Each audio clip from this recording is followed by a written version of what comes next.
আল্লাহ সুবহানাহু ওয়া তাআলা দুনিয়াতে আমাদেরকে 3টি দায়িত্ব দিয়ে পাঠিয়েছেন। ভালো করে খেয়াল করুন, 3টি দায়িত্ব দিয়ে আল্লাহ তাআলা পাঠিয়েছেন।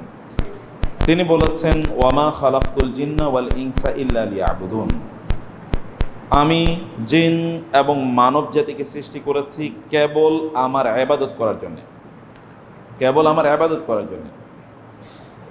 এবং তিনি বলেছেন, আল্লাযী খালাকাল মাউতা ওয়াল হায়াতা লিয়াবলুয়াকুম আইয়ুকুম আহসানু আমালা, যিনি জীবন এবং মৃত্যু সৃষ্টি করেছেন এটা পরীক্ষা করার জন্য যে তোমাদের মধ্যে আমলের দিক থেকে কে সর্বোত্তম।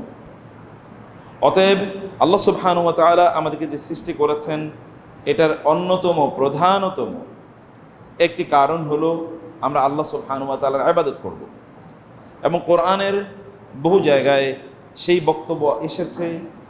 আল্লাহ সুবহানাহু ওয়া তাআলা বলেছেন, কুল, বলুন, ইন্না সলাতি ওয়া নুসুকি ওয়া মাহইয়ায়া ওয়া মামাতি লিল্লাহি রাব্বিল আলামিন, আমার সালাত, আমার কোরবানি, আমার জীবন এবং আমার মৃত্যু সব কিছু কার জন্যে?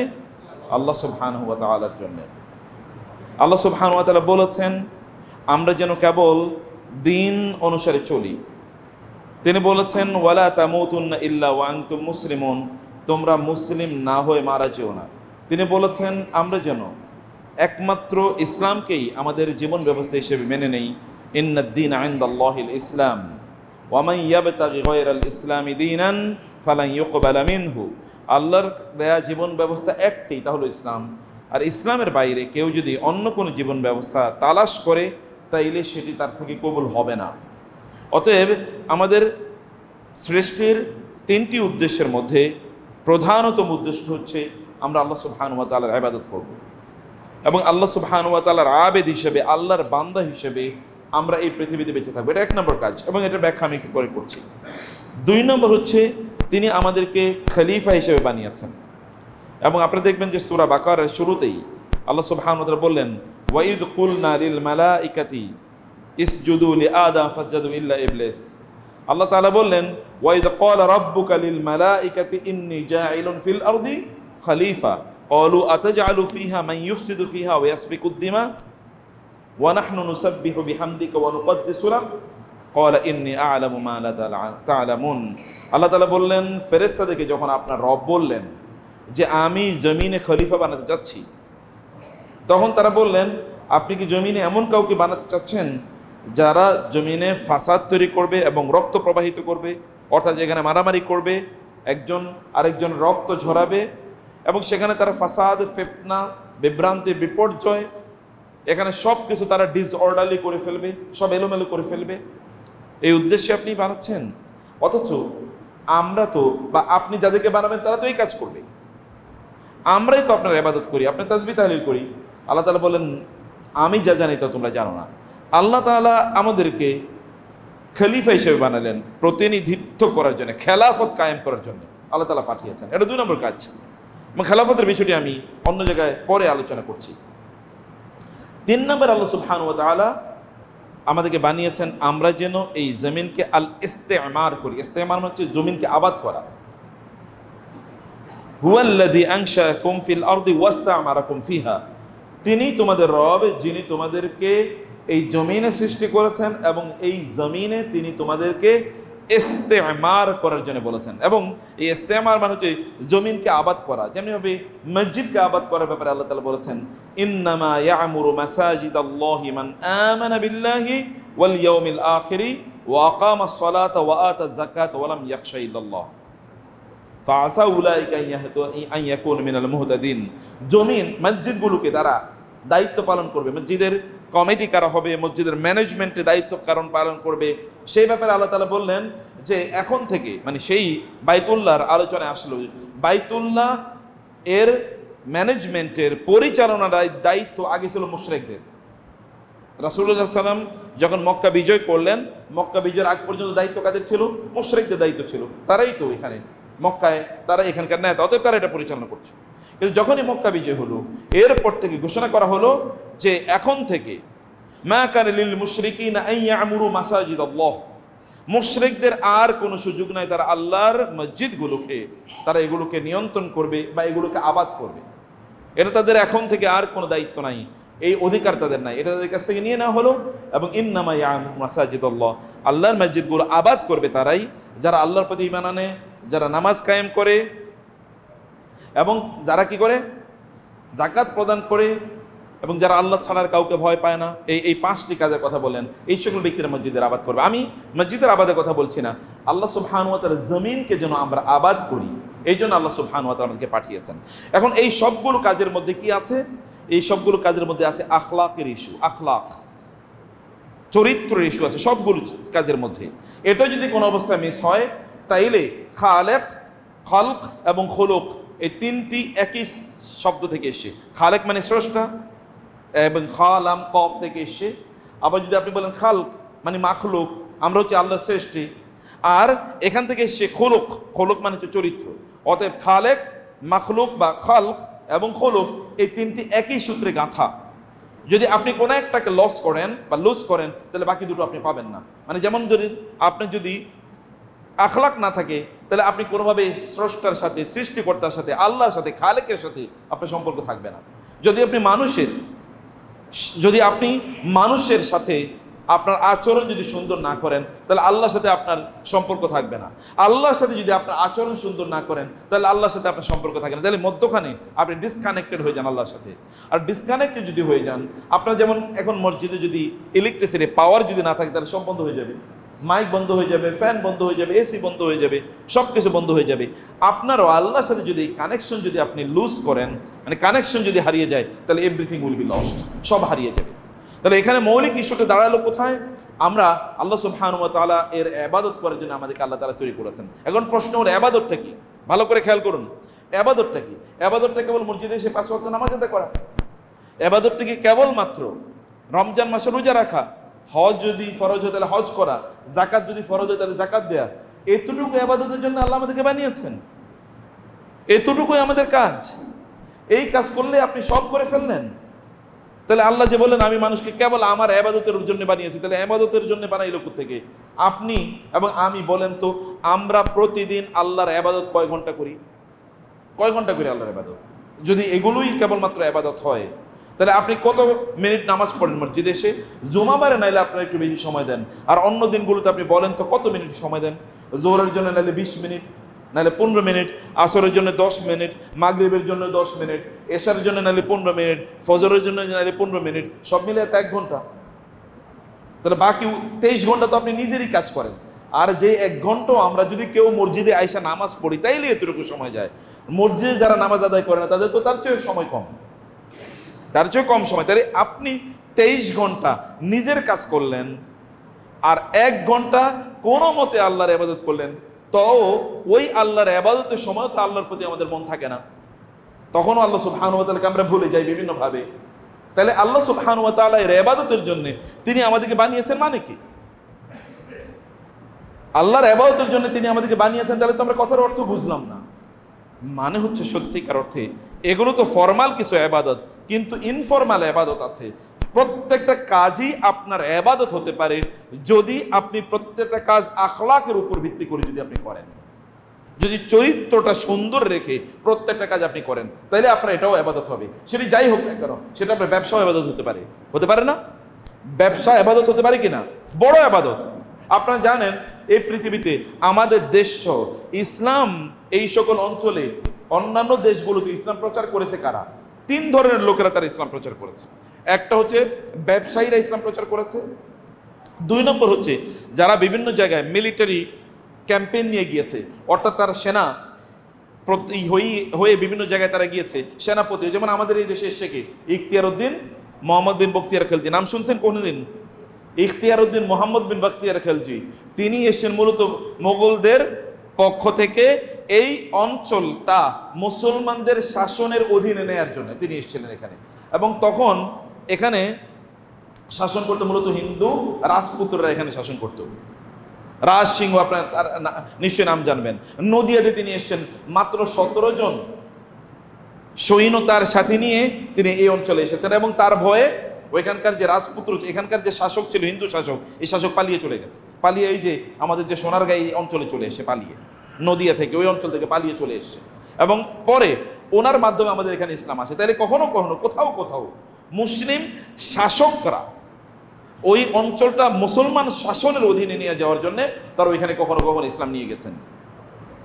এক নম্বরে কি হয়েছে তাহলে বললাম, এক নম্বর হচ্ছে যারা ব্যবসা করতে গিয়েছেন তারা কখনো কখনো এখানে এসে যারা ওই অঞ্চলটাকে শাসন করার জন্য এসছে, অর্থাৎ তারা সেনাপ্রধানরা সেনাপতিরা তারা এসছেন। 3 নম্বরে এখানে যারা ধর্ম প্রচারক তারা প্রচার করার জন্য এসেছেন। 3 নম্বর, আমি কিন্তু 3 নম্বরে বলছি ধর্ম প্রচারকদের কথা, আমি কিন্তু 1 নম্বরে বলি নাই, 2 নম্বরে বলি নাই। তার মানে ধর্ম প্রচারকরা 3 নম্বর কাজটা করছে, তারা 1 নম্বর কাজটা করে নেই। 1 নম্বর কাজটা কারা করছে বলেন তো? কাদের নাম বলছে 1 নম্বরে? ব্যবসায়ীরা 1 নম্বর কাজ করছে। আপনি দেখেন এই অঞ্চলে ব্যবসায়ীরা, এই অঞ্চল না সারা পৃথিবীতেই ব্যবসায়ীরা গিয়ে তাহলে কেমনি ইসলাম প্রচার করলো? ঘটনাটা কি? মানে ব্যবসায়ীরা তারা এত চমৎকারভাবে ব্যবসায়িক কার্যকলাপ করেছে, লোকেরা দেখলো এরা এত চমৎকার আখলাকের অধিকারী, তাইলে এরা কোন ধর্ম পালন করে দেখি তো। ও এরা বলছে আমরা তো ইসলাম প্র্যাকটিস করি, ইসলাম পালন করি, বলে তাহলে আমরাও আপনাদের মতো মুসলমান হয়ে গেলাম। ব্যবসায়ীদের মাধ্যমে ইসলাম প্রচারিত হয়। একটা কথা চিন্তা করেন, আপনার এলাকায় যদি ধরেন আপনার একটা দোকান আছে, একটা এক্সাম্পল বলছি, এই দোকানে সবচেয়ে ভালো মাল আপনি বিক্রি করেন, কোনো 2 নম্বর মাল বিক্রি করেন না, এবং আপনি প্রফিটও মানে লাভও অনেক বেশি নেন না, ধান্দাবাজি কোনো নাই, ভালো জিনিস বিক্রি করেন, কম দামে বেচেন, মানুষ আসলে তার সাথে একটু হাসি মুখে কথা বলেন, ভাই কোনো প্রবলেম আছে কিনা বলেন, তার যদি একটু সমস্যা থাকে তাহলে প্রয়োজনে তাকে একটু এক্সট্রা দিয়ে দেন, একটু বেশি দিয়ে দেন, কোনোদিন 1 ফোঁটাও কম দেন না। আপনি খারাপ পণ্য বিক্রি করেন না, 1 ফোঁটা কমও দেন না, দামও বেশি নেন না, তাকে সাহায্য সহযোগিতা করেন, হাসি মুখে তার সাথে কথাবার্তা বলেন, এখন যদি পয়সা না দিতে পারে ভাই পরের দিন দিয়ে যান, কোনো সমস্যা নাই। এরকম উত্তম আচরণ করার পর এই লোকটাকে আপনাকে ভালোবাসবে নাকি ঘৃণা করবে? আর এই লোকটাকে অন্য দোকানে যাবেন, আপনার দোকানে আসবে, আপনার দোকানে আসবে, তখন সেই আপনার সাথে বন্ধুত্ব তৈরি হবে, ভাই আপনি আসলে এত ভালো কেন বলেন তো, কি কারণে আপনি এত ভালো? তখন সে বুঝবে যে এই লোকটা এই কারণে ভালো, তাহলে আমি ওই রকম হওয়ার চেষ্টা করি। এই গোটা অঞ্চলে, আমাদের এই অঞ্চলে ব্যবসায়ীরা তারা এসে কোথায় ব্যবসা করতে এসে আপনি জানেন? আরব দেশ, যেটা আমরা জাজিরাতুল আরব বা আরব বদ্বীপ, আরব উপদ্বীপের কথা বলছি, মক্কা, মদিনা, হেজাজ, এই অঞ্চলগুলো, এই গোটা অঞ্চলের 3 দিকে কিন্তু পানি, একদিকে কেবলমাত্র কি মাটি, মানে একদিকে কেবল মরুভূমি, সেটা হচ্ছে উত্তরে, আর দক্ষিণেও পানি, পশ্চিমও পানি, পূর্বও পানি। পশ্চিমে হচ্ছে লোহিত সাগর, পশ্চিমে কি লোহিত সাগর, দক্ষিণে হচ্ছে পারস্য উপসাগর, আর পূর্বে হচ্ছে কি আরব সাগর, এবং আরব সাগরের সাথে ইন্ডিয়ান ওশান মানে ভারত মহাসাগর। ভারত মহাসাগরের সাথে কানেক্টেড কি? এই যে আমাদের বঙ্গোপসাগর, বঙ্গোপসাগরের সাথে কানেক্টেড ওই যে ইন্দোনেশিয়া, মালয়েশিয়া। অতএব আরবের লোকেরা আরব সাগর হয়ে অথবা পারস্য উপসাগর হয়ে তারা ইন্ডিয়ান যে ওশিয়ান মানে ভারতীয় মানে ভারত মহাসাগর হয়ে তারপরে এই যে বঙ্গোপসাগর হয়ে তারপরে তারা ওই অঞ্চলে গেছে ব্যবসা করার জন্য। আপনারা সিনবাদের নাম শুনছেন না? সিনবাদের নাম শুনছেন কিনা? এইরকম বণিকরা, একজন বণিকের নাম আপনারা শুনছেন, তাও এটা একটা ক্যারেক্টার। কিন্তু এর বাইরে হাজার হাজার এইরকম বণিক, তারা মুসলিমদের সোনালী যুগে এই সকল যত নদী অথবা সাগর বা মহাসাগর এগুলো সব মুসলমানদের দখলে ছিল। এখন আমাদের দখলে কোনোটা না, এখন কিছু আমেরিকার দখলে, কিছু রাশিয়ার দখলে, কিছু চায়নার দখলে, কিছু ইন্ডিয়া দখল করে রাখতে চায়, কিছু ইউরোপিয়ানদের দখলে, আমাদের দখলে কিছুই নেই। কিন্তু এগুলো তখন সব মুসলমানদের দখলে ছিল। এইগুলো মুসলমানরা করতো কি? মুসলমানদের জাহাজ এই দিক থেকে ওই দিকে, এখনকার মতো স্টিমারের জাহাজ না, পাল তোলা জাহাজ এই অঞ্চল থেকে ওই অঞ্চলে ঘুরে বেড়াচ্ছে, তাদের কাজ হলো কেবল ব্যবসা করা। কিন্তু ব্যবসার শুরুতে তারা আসলে করছে কি? দিন প্রচার করছে। ব্যবসায়ীরা আসলে ব্যবসার শুরুতে দিন প্রচার করছে, কারণ ব্যবসায়ীরা দিন প্রচার করলে মানুষের কাছে যত দ্রুত পৌঁছা যায়, আমরা দায়ীরা দিন প্রচার করলে তত দ্রুত পৌঁছতে পারবো না। কারণ কি? কারণ হচ্ছে আপনি আসলে না আমার কথা শুনবেন, আপনি যদি না আসেন তাহলে তো শুনতে পারবেন না। আর ব্যবসায়ীদের কাছে লোক যেতে বাধ্য, কারণ আপনি জিনিস তো কিনতে হবে, আপনাদের কিনতে না, আপনি না কিনলে চলবেন কিভাবে? পণ্য আপনাকে কিনতেই হবে, দোকানে আপনাকে যেতেই হবে, এটা ছাড়া তো আপনার সম্ভব না চলা। অতএব এই পণ্য কেনার জন্য ব্যবসায়ীদের কাছে গিয়েছে, ব্যবসায়ীদের উত্তম আচরণ দেখার পর লোকেরা ইসলাম গ্রহণ করেছে। তাহলে মূল কাজটা করছে কি? আখলাক। মূল কাজটা করছে কি? আখলাক, চরিত্র। মূল কাজটা মূলত করেছে, মূলত কাজটা করেছে চরিত্র।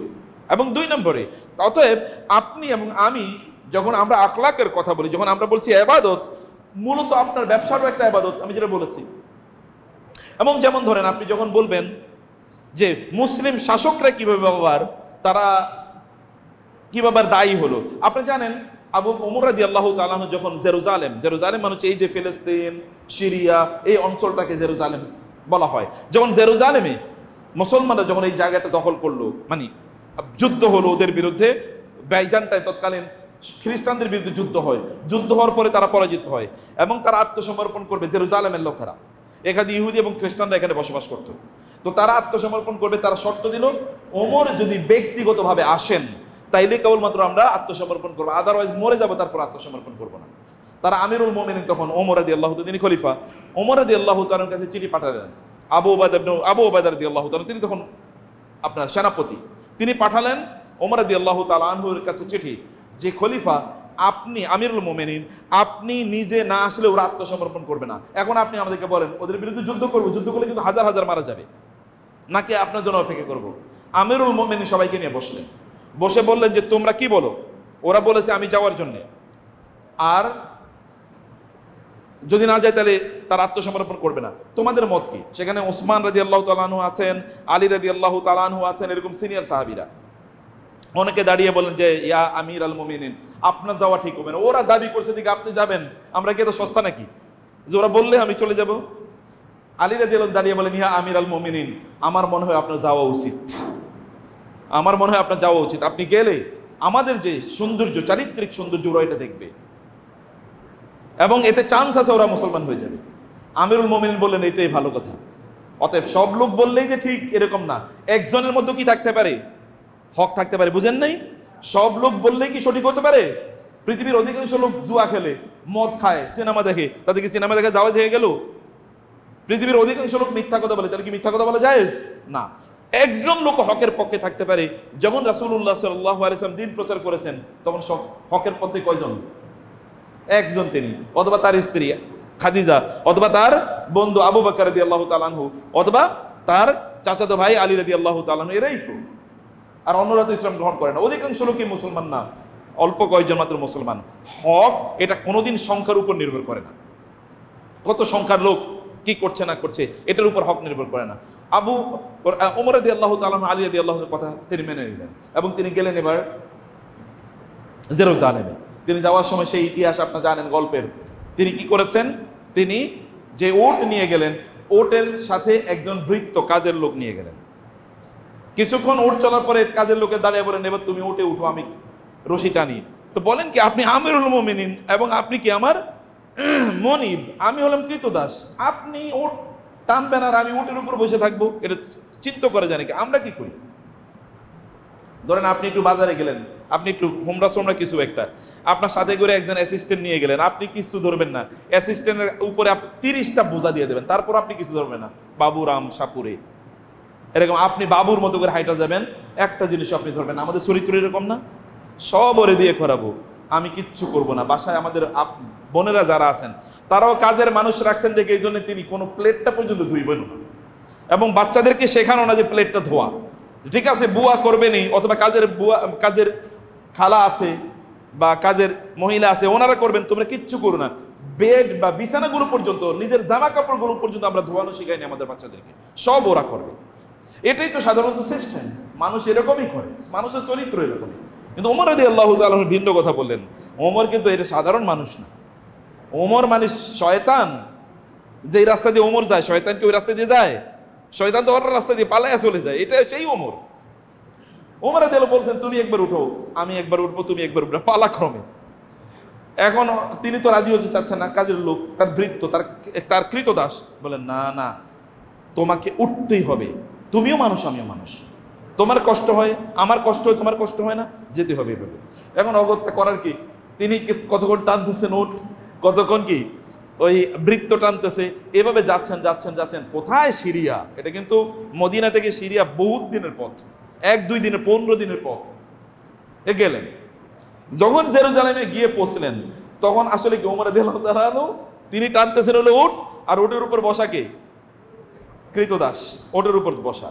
লোকেরা যখন দেখলো যে এসছেন, সবাই তো আমিরুল মুমিনিন দেখে আল্লাহু আকবার তাকবীর বলা শুরু করলো। তারা মনে করছে, লোকেরা যারা অপেক্ষায় আছে ইহুদি খ্রিস্টানরা, ওরা মনে করলো ওটের উপরে যিনি বসা উনি কে?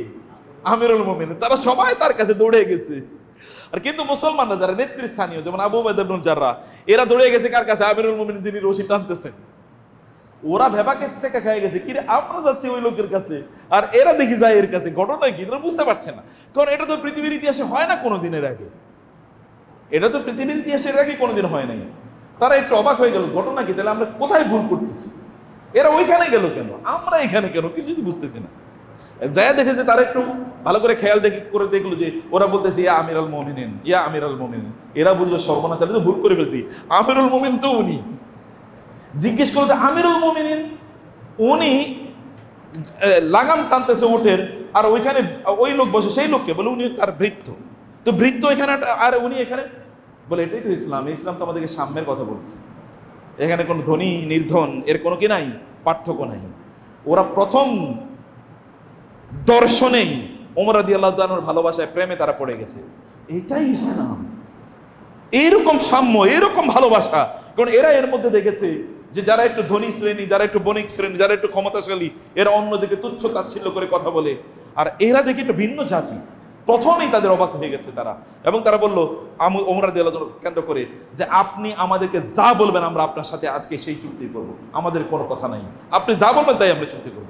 এই দৃশ্য দেখে এখানেই বহু লোক, শত শত হাজার হাজার লোক এখানেই মুসলমান হয়ে গেছে এই দৃশ্য দেখে। এরপরে বাকিটা ওইখানে তিনি তাদের সাথে চুক্তি করলেন, চুক্তির মধ্যে অসাধারণ চুক্তি করলেন তিনি, যে এখানে এই করা যাবে না, এই করা যাবে না, এই করা যাবে না। ওমর রাদিয়াল্লাহু তাআলা ভিতরে ঢুকলেন, সন্ধ্যা হয়ে গেল, আসরের নামাজের পড়ার সময় হয়ে গেল। ওমর রাদিয়াল্লাহু তাআলা বললেন আসরের নামাজ পড়বো। এর মধ্যে তিনি ঘুরছেন, সামনে গির্জা, খ্রিস্টানরা এসে বললেন আমিরুল মুমিনিন যে আমাদের গির্জা আপনি নামাজ পড়েন। তিনি বলেন না, গির্জা নামাজ পড়বো না আমি। বলে কেন, আমাদের গির্জা কি অপবিত্র, এখানে কি নামাজ পড়া জায়েজ নাই? তিনি বললেন না, অপবিত্র আর নামাজ পড়া জায়েজ না এটা আমি বলিনি, আমাদের জন্য গোটা জমিনকে আল্লাহ তাআলা পবিত্র করে দিয়েছেন, মসজিদ বানিয়ে দিয়েছেন। গোটা জমিন যেখানে মনে চায় সেখানে আমরা নামাজ পড়তে পারি। শুধুমাত্র আমরা নামাজ পড়তে পারি না কবরস্থানে, শুধুমাত্র নামাজ পড়তে পারি না কোথায়, আমরা টয়লেটে এবং ঘোড়া বা গরু যেখানে বাঁধে এখানে আমরা নামাজ আদায় করতে পারি না, আর পৃথিবীর সব জায়গায় আমাদের জন্য নামাজ পড়া জায়েজ। তিনি বললেন তাহলে সমস্যা কি? বলেন আমি যদি এখানে নামাজ পড়ি তাইলে এরপরে লোকেরা আসবে, কোনো এক সময় লোকেরা এসে বলবে এইটা গির্জা হলে কি হয়েছে, ওমর তো এখানে নামাজ আদায় করছে, অতএব এটা মসজিদ, গির্জা ভাঙ্গে ওরা মসজিদ বানিয়ে ফেলবে। আমি মানুষকে এইরকম কোনো সুযোগ দিতে চাই না, তোমাদের গির্জা তোমাদের মতো থাকুক। এরা দেখলো অসাধারণ, এটা তো ভাবাই যায় না, আমরা হইলে এটা ভাঙ্গে এখানে আমরা গির্জা বানিয়ে ফেলতাম মসজিদ হলে। আর এরা বলে কি, এগুলো দেখে লোকেরা দাওয়াত দেয়া লাগে নাই, এমনি লোকেরা ইসলাম গ্রহণ করছে। যিনি ওইখানে গেছেন উনি কি দাওয়াত দিতে গেছেন কাউকে? গেছেন হচ্ছে চুক্তি করার জন্য। অথচ তিনি কিন্তু কি প্রেসিডেন্ট, অথবা যদি বলেন প্রাইম মিনিস্টার, যদি বলেন সম্রাট, তাই বলেন। এগুলো যদি ইসলাম এরকম কোনো টার্ম নাই, ইসলামের টার্ম হলো খলিফা বা আমিরুল মুমিনিন। তিনি আমিরুল মুমিনিন গিয়েছেন। শাসকরা যেখানে গিয়েছে, শাসকদের চরিত্র দেখে লোকেরা অভিভূত হয়ে ইসলাম গ্রহণ করছে। 2 নম্বর হলো এটা। এর আগে ব্যবসায়ীরা, কিন্তু 2 নম্বর হলো শাসকরা। 3 নম্বর হলো যারা দাওয়াত দিয়েছে, এবং দাওয়াত যারা দিয়েছে তাদের চরিত্র দেখেন। আমাদের এই অঞ্চলে যারা দাওয়াত দিয়েছে তারা কিভাবে দাওয়াত দিয়েছে। এখন আমরা কেবলমাত্র মসজিদে খুতবা দেই এবং মাহফিলে বক্তব্য দেই, কনফারেন্সে বা সেমিনারে বক্তব্য দেই, এর বাইরে আর কিচ্ছু নাই, সত্যি কিছু নাই। কিন্তু তখনকার দায়ী যারা, তারা কি করতেন জানেন? ওইখানে আহত লোক দৌড়ে গিয়েছেন তার সেবা করার জন্য, ওইখানে কেউ মারা গিয়েছে দৌড়ে গিয়েছেন তার সেবা করার জন্য, ওইখানে কোন একজন লোকের খাবার নাই দৌড়ে গিয়েছেন তার জন্য খাবার নিয়ে। অর্থাৎ মানুষের কোথায় কি প্রয়োজন আছে ওই প্রয়োজনগুলো তারা মিটিয়েছেন। এটা কি দাওয়াত নাকি আখলাক বলেন তো? আখলাক, এটা আখলাক, আখলাকের মাধ্যমে দাওয়াত দেয়া। আমরা এমন একটা জাতি যে জাতির মূল বক্তব্যই হলো আখলাক। এবং এই কারণে আল্লাহ রাসূল সাল্লাল্লাহু আলাইহি ওয়াসাল্লাম বলেছেন 2টো জিনিস মানুষকে বেশি বেশি জান্নাতে নিয়ে যাবে, তার মধ্যে একটা হলো আখলাক, চরিত্র, উত্তম চরিত্র, আল খুলুকুল হাসান, উত্তম চরিত্র। রাসূলুল্লাহ সাল্লাল্লাহু আলাইহি ওয়াসাল্লাম বলেছেন কিয়ামতের দিন আমার সবচেয়ে নিকটবর্তী জান্নাতে থাকবে তারাই যারা আহাসিনুকুম আখলাকান, যাদের চরিত্র সবার চেয়ে ভালো। চরিত্র ভালো মানে কি? চরিত্র ভালো মানে আপনি যখন কথা বলেন তখন আপনি মানুষের সাথে সুন্দর করে কথা বলেন, সম্মান দিয়ে কথা বলেন, মর্যাদা দিয়ে কথা বলেন। আপনার শব্দ চয়নের মাধ্যমে কেউ কোনো কি হয় না, আহত হয় না। আপনার নবী কি করতেন একবার চিন্তা করে দেখেন তো। আপনার নবী যখন কথা বলতেন তার কথায় কেউ আহত হয়েছে, পৃথিবীতে এইরকম কোনো রেকর্ড কেউ দেখাতে পারবে? আপনাদেরকে আমি এর আগেও বহু জায়গায় আমি কথা বলেছি, মক্কা মানে বদরের যুদ্ধের সময় আবু জাহেলের কাছে আইসা আরেক আবু জাহেলেরই পক্ষে যুদ্ধ করতে গিয়েছে, এরকম এক লোক এসে আবু জাহেলকে আলাদা করে বলতেছে, আচ্ছা আবু জাহেল, আপনি তো যুদ্ধের নেতা, সেনাপতি, আপনি আমাকে বলেন তো মুহাম্মদের ব্যাপারে আসলে আপনার মত কি সাল্লাল্লাহু আলাইহি সাল্লাম, আপনি আসলে তার ব্যাপারে কি মত ধারণ করেন? কেউ তো না, একটু আমার কানে কানে বলেন, একা একা বলেন। বলে আসলে উনি অসাধারণ মানুষ, কারোকে জীবনে কোনোদিন কষ্ট দেন নাই, জীবনে কোনোদিন মিথ্যা কথা বলেন নাই, জীবনে কোনোদিন ধোঁকাবাজি করেন নাই, আমার জীবনে কোনোদিন দেখি নাই। কে বলতেছে কথা? আবু জাহাল। আবু জাহালের নাম শুনেন নাই? আবু জাহাল, যাকে আল্লাহ রাসূল বলেছেন ফিরআউন হাযিল উম্মাহ, এই উম্মতের ফেরাউন হচ্ছে কে? আবু জাহাল। আর ওই সময়ের ফেরাউন মুসা আলাইহিস সালামের যুগে এক ফেরাউন ছিল, আর আমার উম্মতের ফেরাউন হলো আবু জাহাল। চরিত্র রাসূলুল্লাহ সাল্লাল্লাহু আলাইহি ওয়াসাল্লাম তিনি তার কথা যখন বলতেন কারোর সাথে, তিনি পরিপূর্ণ অ্যাটেনশনের মাধ্যমে তিনি তার সাথে কথা বলতেন। কাউকে তিনি কখনো আঘাত দিয়ে কথা বলেন নাই, কারো তার দৃষ্টি দিয়ে কখনো কাউকে তিনি আহত করেন নাই, অথবা তার শব্দচয়ন দিয়ে কোনোদিন আহত করেন নাই। কারোর সাথে কথা বললে ফুল অ্যাটেনশন দিয়ে তার সাথে কথা বলতেন। অন্যদিকে মনোযোগ, আচ্ছা বলেন, আমরা তো আমাদের নিজেদের ঘরে এরকম, আচ্ছা বলো, কিন্তু আপনি অন্য কাজ করতেছেন। মনোযোগ দিয়ে তো আমরা আমাদের নিজেদের পরিবারের প্রতি দেওয়া সময় দিন। আপনি আপনার পোলাপাইনের সাথে কথা বলে দেখেন তো, আপনার কথাটা মনোযোগ দিয়ে শুনবে না। 1 মিনিট কথা বলার পরে তোমার এরপরে রাগ হয়ে যাবে, চেহারা খারাপ হয়ে যাবে, চেহারা মলিন হয়ে যাবে, রাগ দেখাবে, ওইখান থেকে বের হয়ে যাবে, দরজা বন্ধ করে দেবে, কথাবার্তা বলবে না। আপন সন্তানরা পিতামাতার সাথে এরকম আচরণ করে, পিতামাতা সন্তানদের সাথে কি আচরণ করে? প্রথম শব্দের পরে তুই শুরু হয়ে যায়। তুমি এই কাজটা করো, তুই যদি না করো তাহলে এখনই পিটানো শুরু করবো। আপন মানুষের সাথে আমরা সবচেয়ে ভালোবাসার মানুষ যারা, তাদের সাথে আমাদের আচরণ এরকম। 2 নম্বর শব্দটাই আমরা সুন্দর করে বলতে পারি না। আর কারো কারো তো প্রথম শব্দ থেকে মায়ের মুখী। আত্মীয় স্বজনদের সাথে কতজন মানুষ বুকে হাত দিয়ে বলতে পারবেন আমার সকল আত্মীয়ের সাথে আমার সম্পর্ক ভালো? কয়জন মানুষ বলতে পারবেন বলেন? আমার সকল মানুষ আত্মীয় স্বজনের সাথে আমার সম্পর্ক ভালো, কতজন মানুষ বলতে পারি? আমরা বলার কোনো সুযোগই নেই আমাদের, কারণ আমরা এই জায়গায় আসলে আখলাক তৈরি করি নাই। অথচ রাসূল সাল্লাল্লাহু আলাইহি ওয়াসাল্লাম বলেছেন, আমি খায়রুকুম খায়রুকুম লিআহলিহি ওয়া আনা খায়রুকুম লিআহলি। তোমাদের মধ্যে তারাই সেরা যারা তাদের পরিবারের কাছে সেরা, আমার পরিবারের কাছে আমি সেরা। যাও আমার পরিবারের জিজ্ঞেস করো গিয়ে আমার পরিবারের লোকজনকে আমি কেমন মানুষ, এবং তার পরিবারের জিজ্ঞেস হলো তার স্ত্রী রাসূলুল্লাহ সাল্লাল্লাহু আলাইহি ওয়াসাল্লামের চরিত্র কেমন। তিনি কি বলেছিলেন? কানা খুলুকুহু আল কোরআন। তোমরা কি কোরআন পড়ো না? বলে পড়ি তো। বলে কোরআনে যা বলা আছে এটাই তার চরিত্র। কোরআন হলো তার চরিত্র, তার চরিত্র হলো কোরআন।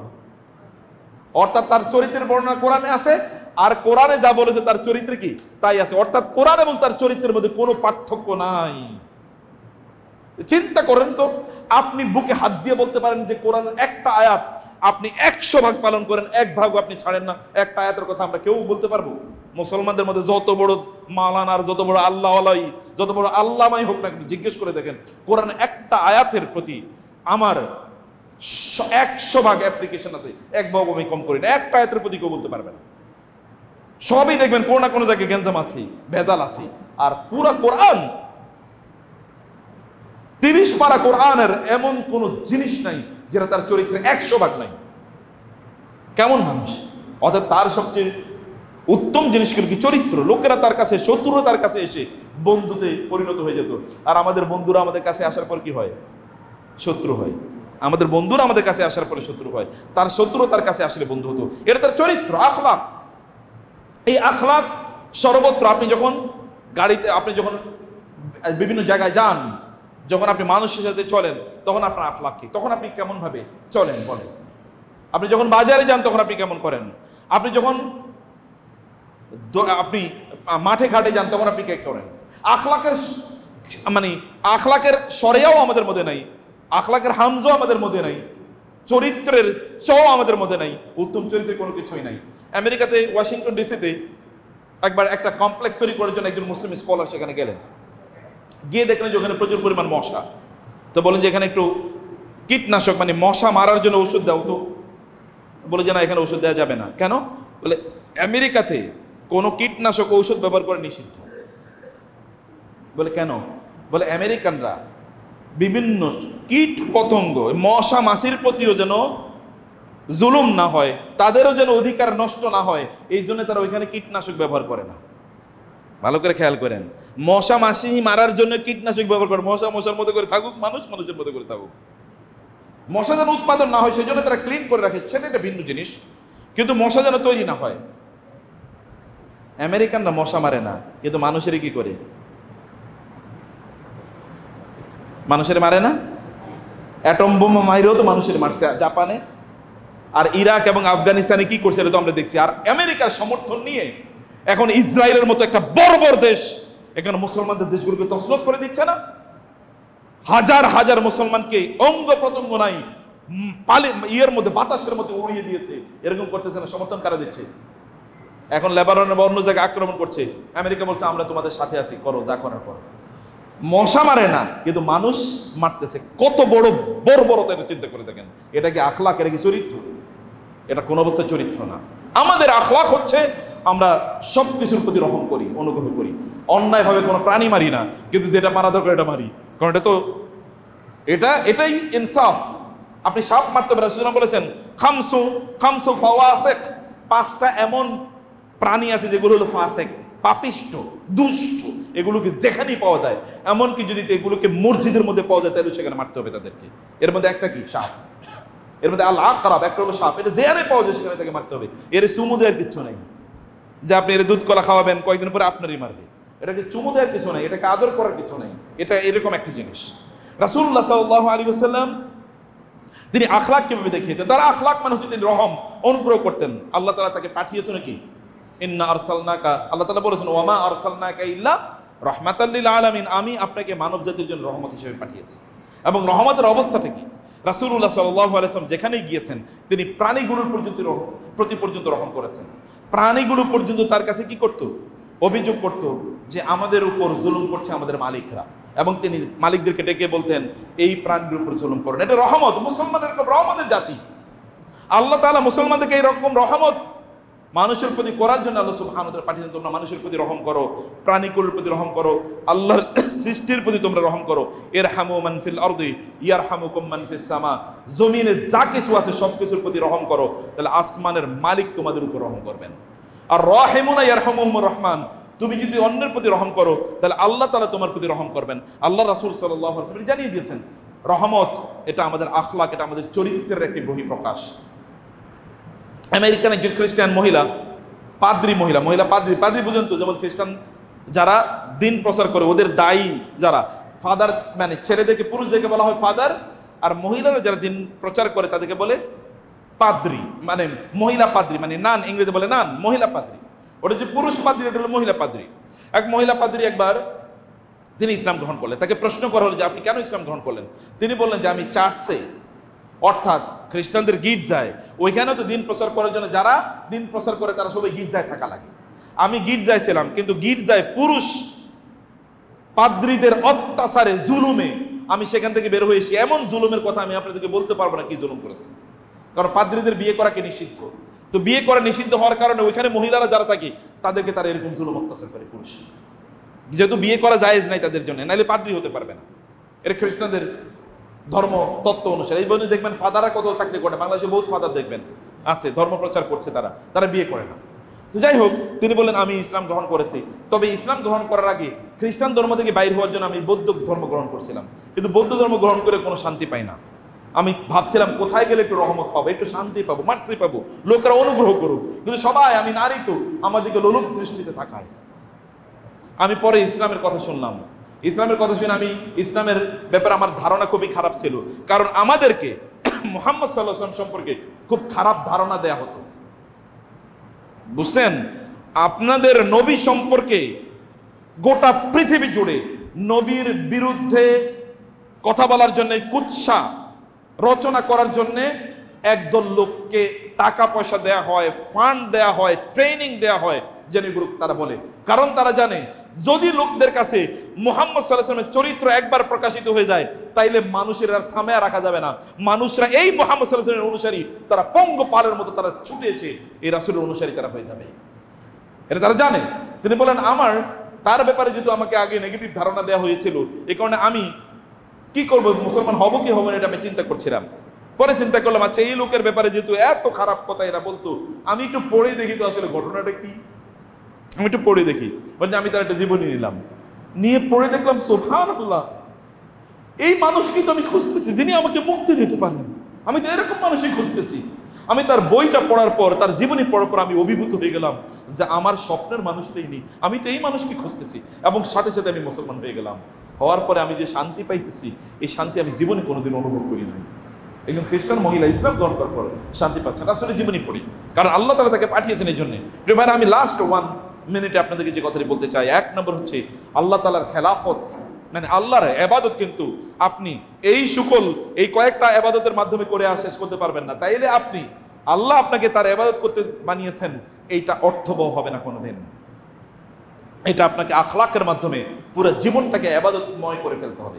পুরো জীবনটাকে আপনি যখন কথা বলেন, এখন থেকে স্ত্রীর সাথে কিভাবে কথা বলবেন এটাও ইবাদত, মায়ের সাথে কথা বলবেন তাও ইবাদত, বাবার সাথে কথা বলছেন এটাও ইবাদত, সন্তানদের সাথে কথা বলছেন এটাও ইবাদত। কিন্তু কথাটা ওই রকম হতে হবে। আপনার সাথে যারা আছে তাদের সাথে কথা বলছেন কিভাবে, এটাও কিন্তু একটা ইবাদত। আপনি কিভাবে কথা বলছেন, এটা প্রত্যেকটা জিনিস ইবাদত। আল কালিমাতুত তাইয়্যিবাতু সাদাকাতুন, আল্লাহ রাসূল কি বলেন নাই, একটা সুন্দর কথা এটা একটা টাকা দান সাদাকা করার মতো সওয়াব পাওয়া যায়। সাদাকা করলে, দান করলে যে সওয়াব পাবেন, একটা সুন্দর কথা বলে সেই সওয়াব পাবেন, রাসূল এই কথা বলেছেন। এবং 2 নম্বর কাজ হচ্ছে যেটা, এই জমিন এই আল্লাহর খেলাফত, আল্লাহ সুবহানাহু ওয়া তাআলার আইন এই জমিনে প্রতিষ্ঠা করা, এটা আপনাদের কাজ। আল্লাহ তাআলা এই দায়িত্ব দিয়ে পাঠিয়েছেন। এটাকে আল্লাহর জমিন, আল্লাহর বিধান অনুসারে চলবে। খেলাফত প্রতিষ্ঠা আল্লাহ রাসূল কি করেছেন, তিনি মদিনায় গিয়ে খেলাফত প্রতিষ্ঠা করেছেন। মুসলিমরা যুগ যুগ ধরে খেলাফত প্রতিষ্ঠা করেছেন। এটা আপনাদের কাজ করতে হবে, সে জায়গায় আপনাদের কাজ আছে, সেটা আপনাদেরকে বুঝতে হবে। আপনার ঘরে এখন আপনি রাষ্ট্রে খেলাফত তৈরি করবেন কোথেকে? নিজের ঘরেই তো খেলাফত নেই, নিজের ঘরেই তো ইসলাম নেই, আপনি রাষ্ট্রে খেলাফত করবেন কোথেকে? 3.5 হাত বডিতে কোনো ব্যক্তি যদি ইসলাম না থাকে, তাহলে তিনি রাষ্ট্রে ইসলাম প্রচার করবেন, প্রতিষ্ঠা করবেন কোথেকে? এটা করতে হবে। এবং 3 নম্বর হচ্ছে এই জমিনকে আবাদ করতে হবে। এই জমিন এটার জন্য মানুষের বসবাসযোগ্য হয়, এই জন্য আপনাদেরকে কাজ করতে হবে, ছোট ছোট করে কাজ করতে হবে। কিভাবে করবেন এটা ইনশাআল্লাহ পরবর্তী কোনো খুতবায় আমি পরের দুটো নিয়ে বিস্তারিত আলোচনা করব। আল্লাহ সুবহানাহু ওয়া তাআলা আমাদেরকে সত্যিকার অর্থে তার বান্দা হওয়ার তৌফিক দান করুন। আল্লাহুম্মা আমিন। আকুলু কওলি হাযা ওয়া আস্তাগফিরুল্লাহ লি ওয়া লাকুম ওয়া লিসাইরিল মুসলিমিন ফাস্তাগফিরুহু ইন্নাহু হুয়াল গফুরুর রহিম।